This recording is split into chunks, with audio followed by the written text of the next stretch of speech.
Hey tout le monde, c'est Tout Savoir Sûr, j'espère que vous allez bien, en tout cas ça va nickel. Aujourd'hui on se retrouve tous pour une nouvelle vidéo pour Tout Savoir Sur les avions, épisode 1. Allez, let's go les gars.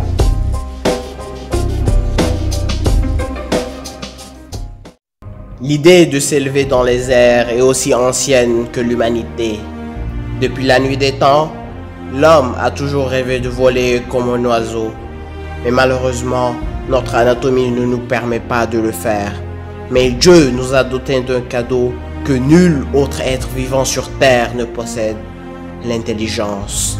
Et c'est grâce à ce cadeau de Dieu que l'homme a pu réaliser son vieux rêve et ainsi sont nés les avions.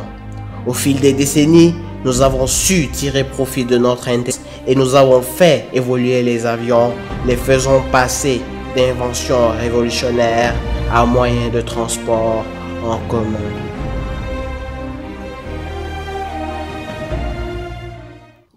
Comment les avions font-ils pour se déplacer dans les airs?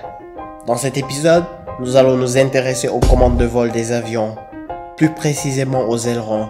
Alors, attachez vos ceintures et préparez-vous au décollage. L'une des questions que tout usager du transport aérien se pose est la suivante. Comment un avion peut-il voler? Comment une masse de plusieurs centaines de tonnes peut-elle se maintenir en l'air sans pour autant tomber? La réponse à cette question se nomme la portance. Mais cette est peu connue. Mais ne vous inquiétez pas, je vais m'efforcer de vous l'expliquer le plus simplement possible.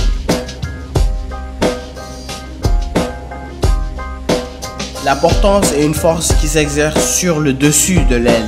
Elle est fonction de la vitesse, de la taille et de la forme de l'aile. Dans un avion, vous remarquerez que la partie supérieure de l'aile est plus bombée que sa partie inférieure. Du fait de la courbure de l'aile, l'air qui passe par le dessus de l'aile va aller plus vite que l'air qui passe en dessous.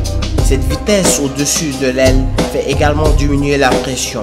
Donc, nous nous trouvons avec plus de pression sous l'aile que sur l'aile. Et c'est cette différence de pression qui crée une force vers le haut qui n'est rien d'autre que la portance. C'est cette force qui permet à tout avion de voler. Maintenant que nous savons comment est-ce qu'un avion fait pour se maintenir en l'air, revenons-en aux ailerons et à leur fonctionnement.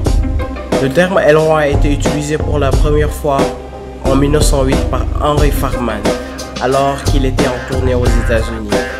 Il installera les premiers véritables ailerons sur son biplan en 1909. En vol, les avions tournent grâce aux ailerons. Les ailerons sont des surfaces mobiles au bout des ailes. En les faisant bouger, elles modifient l'écoulement d'air sur l'aile, ce qui fait virer l'avion à droite ou à gauche. Elles contrôlent les mouvements autour de l'axe longitudinal de l'avion. Ce mouvement est appelé roulis.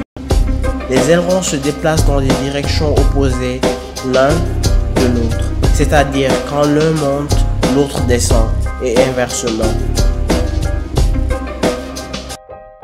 En déplaçant le volant ou le manche vers la droite, l'aileron de l'aile droite monte, tandis qu'au même moment, l'aileron de l'aile gauche descend.